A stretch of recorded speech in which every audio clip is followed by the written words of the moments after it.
Hello there everyone, welcome back to our channel. In today's video, you are gonna see how to fix friend requests not sending on Facebook. So head over to your Facebook application.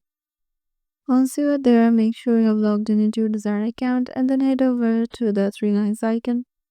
And here go to the settings. Once you are there, you'll find interaction preferences in here or content preferences. You can just go to content preferences and see who can just what type of content you can see, and then goes how people can find and contact you option.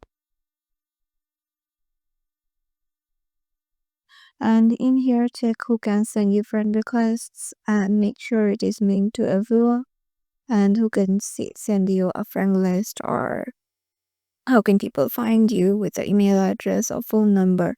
Make sure these are turned on. So yeah, this is how you can fix this problem. Hope this video will help you out, and we'll see you in the next video.